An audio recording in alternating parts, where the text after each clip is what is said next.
That's Nick. And that's Joseph. And today we're here to talk about Blacklight, starring Liam Neeson, which is being released by Briarcliff Entertainment on February 11th, 2022. Here we are, another wintry season with the new Liam Neeson movie. It's the third film directed by Mark Williams, who previously worked with Neeson on Honest Thief, which we did review. You did not watch. I did think that movie sounded good, and I will watch it. It probably was more entertaining than this one ended up being, but there we are. The basic story.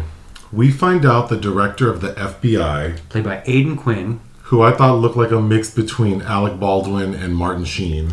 But you said he looked like someone else. I think he's starting to look like Rutger Hauer. I'll have to pull up a picture. Okay, so he's the director of the FBI. We find out he's corrupt.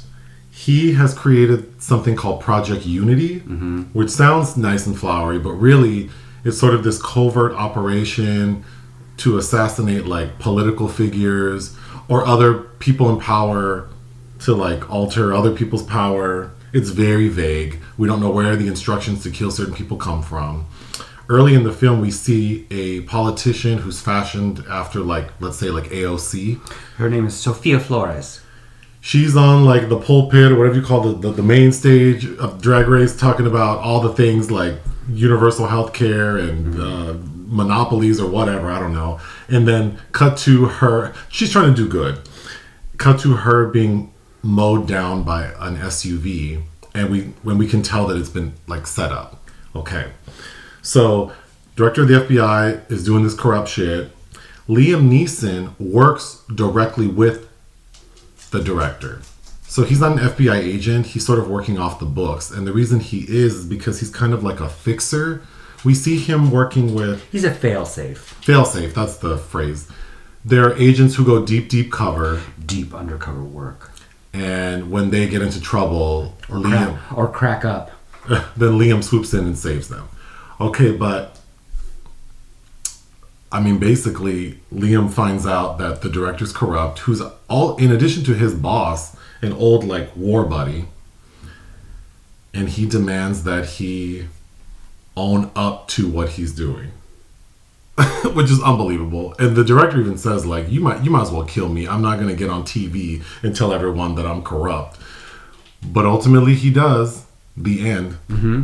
That's basically it. Yeah, that's basically it. It's as it started, I had some high hopes because it was giving me like that 70s conspiracy theory espionage thriller, like Parallax View came to mind is this government corruption and how high does it go. But then it really doesn't explain where Aidan Quinn is getting his instructions from, and instead he directly quotes J. Edgar Hoover. So I took that as that is what this film is trying to say, is he's taking it upon himself to do these things. And then we skipped over a whole lot of tangents, including... Well, let's talk about them. So the first one is, there is an agent named, the handsome one, Dusty Crane. Dusty. It would appear like Liam is close to Dusty or cares about this person. And this person was also, Dusty was also going deep cover with some other bullshit. Mm-hmm. And we find him acting very like erratic. He like beats up several law enforcement agents and looks like he might want to kill himself. So Liam is concerned. And we find out a couple of things. One, that he was in a relationship with that AOC-like lady, Sofia Flores. And that he was in contact with a reporter named... Trying to get in contact, named Mira. Well, he does eventually. Mira Jones, played by Emmy Raver-Lampman. So Dusty, this FBI agent who goes deep cover, and he knows about Project Unity, and it's messed him up in the head knowing that he's doing these awful things. He's trying to tell this reporter so she can like bust the case. But in the process, of course, like I guess the FBI director finds out what's happening and has his character killed. Mm-hmm. And that really is what motivates Liam to like... question his alliances. Okay. He's also desperately trying to retire. Right. And another subplot is he has a daughter and a granddaughter. Mm-hmm. The daughter seems to have issue with her dad because he spent the last 20 years doing this job and was really difficult and not like a good father. Because he has OCD. We need to get into that. However, Liam is very close to his granddaughter. But Natalie.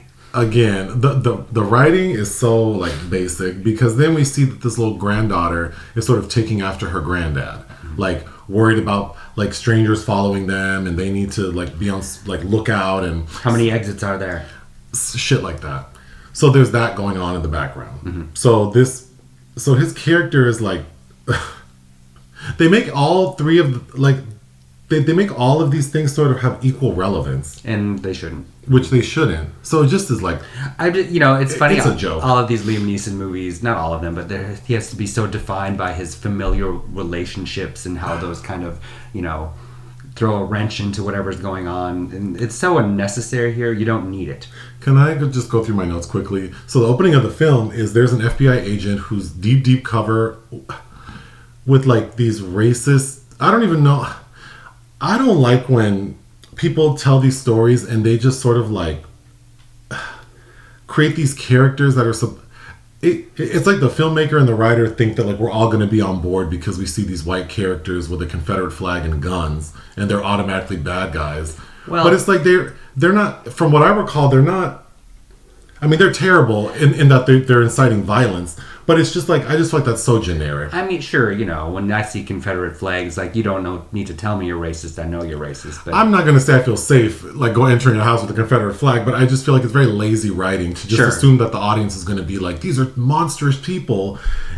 They are holding up guns to the sheriff's office who are trying to protect someone in a house, and we find out that these like guys holding guns are trying to get an FBI agent who was undercover and has been found out. So there's like this showdown, and then Liam Neeson, driving some old loud ass Dodge Challenger, rolls up to the trailer park. None of these people see him. He just walks right into the back of the trailer, saves the FBI agent, and then blows up all their trailers. Yes. So of course they go bananas. Yes, they don't think to go around to the other side of the house. I thought that was so stupid. Good for old, various reasons. Do you remember his character name? Liam's? Yeah. Not at all. Travis Block. Oh gosh. Good old Mr. Block. Travis Block. Okay, so let's talk about Liam and his OCD. It is so heavy-handed. He's I just play by the rule of 3. And I don't understand the function of it, except that he says more than once that his obsessive compulsive nature has allowed him to do the job he's done for the last 20 years. I didn't need that. Sure. I didn't need that, because then we watch him doing there are many scenes of him being very meticulous, cleaning things, arranging things. There's a scene where he's attempting to eat something or drink something, and he does that rule of 3 thing that another character calls out. That has served zero purpose. No, it just felt like wasted screen time because they don't really commit to it. I want this to be like Billy Bob Thornton and Sling Blade if we're going to go in on character ticks, but otherwise don't bother. Dusty, when we first meet Dusty, I believe it's the first time we meet him, he brutally assaults 3 law enforcement agents who stop him because he's like illegally parked and has like a gun in like on his passenger seat. And I'm like, the double standard that this white guy beat the hell out of 4 cops, and then first of all, he is in the jail cell looking like they didn't lay a finger on his ass, and then Liam comes in and somehow just gets him out. No big deal. He tells the officer, he's like, let's just pretend this didn't happen. It's like, are they not mad that he kicked a bunch of people's ass on your force? But whatever, okay. And all he does is want to talk to a journalist. The dialogue is corny. The dialogue's pretty bad, but it gets increasingly worse because I was on board with Emmy Raver-Lampman's performance overall. It seemed like she was navigating this kind of terrible generic dialogue well enough until the end when no one is saved.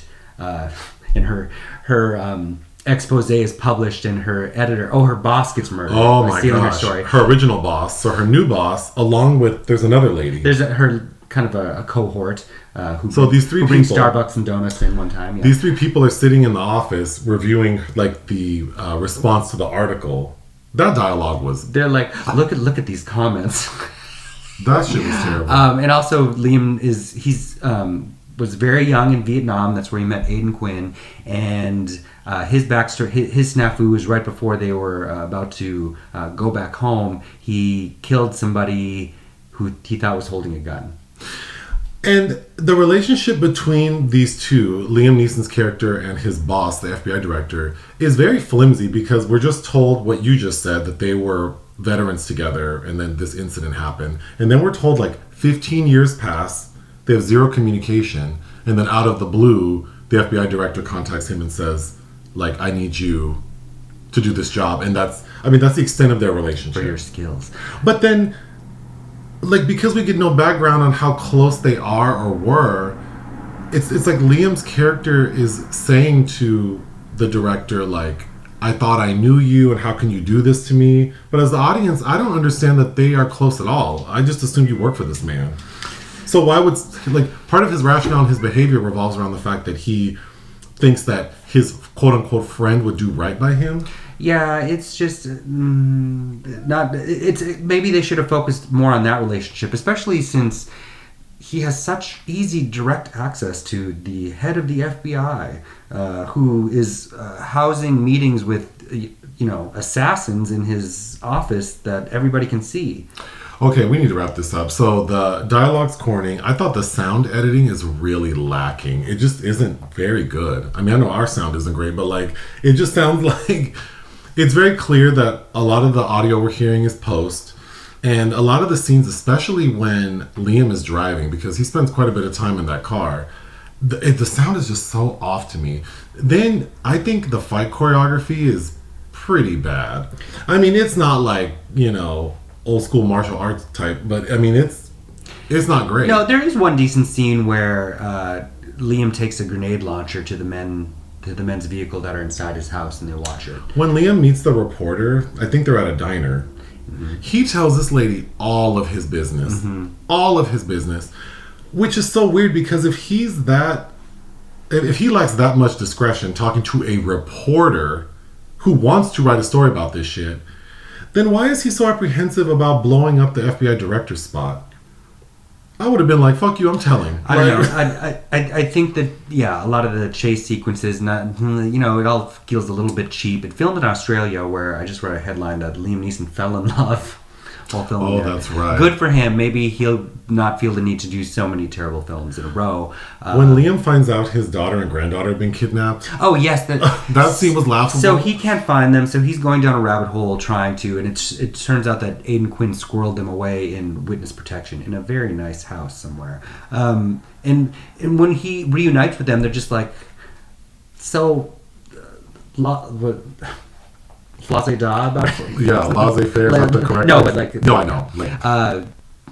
The daughter, played by Claire Vanderboom from Nash Edgerton's The Square, is just like, oh, I never thought I'd be in witness protection, but how are you?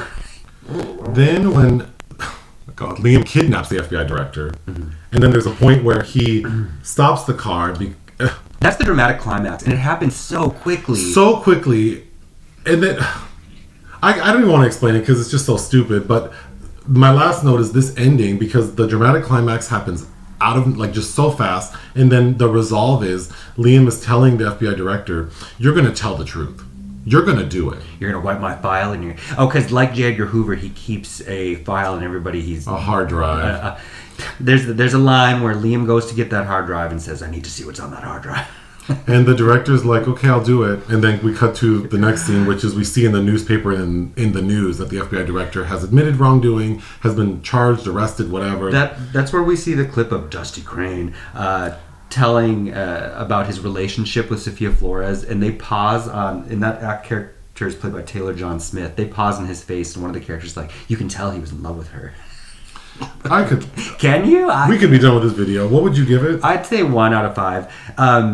We've reviewed several Liam Neeson films that you have also watched, and I thought The Marksman was terrible. I think this one's worse. I didn't like The Ice Road. I found The Ice Road amusing. I didn't realize at the time we reviewed that that's basically a remake of the classic The Wages of Fear. But that film already has a really good remake with William Friedkin's Sorcerer. Anyway, I would probably give it 1 out of 5.